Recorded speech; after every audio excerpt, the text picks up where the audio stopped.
Gusot-gusot na naman na 20 pesos ang ating gagamiting puhunan mga katambay para panimula at kukuha tayo ng guide sa right side mga katambay na kung saan ito ang color green. Hinayaan ko na rin nga palang si ating bangkera ang humila kasi nga kung inyong nakikita, napakaswabe ng kanyang paghilang ginagawa.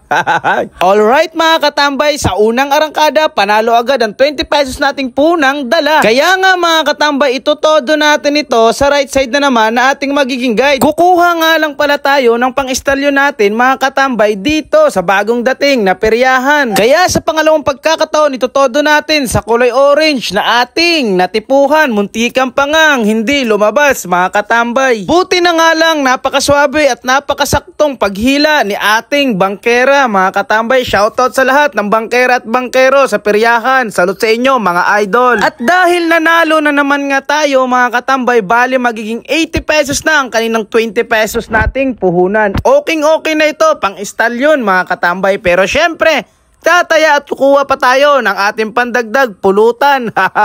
Kaya nga sa mga followers natin dyan na umabot na sa part ng video na to, pakicomment naman kung tagasan ka mga katambay at baka madaanan kita o magkasabay pa tayo maglaro ng actual perya. Siyempre dahil nga mayroong coins na ibinayad si ating napakagandang bangkera mga katambay, no, itataya natin ito pandagdag ng ating pulutan doon sa labasan. Obvious naman na nasa right side ang kulay dilaw, kaya eto ang ating tinayaan.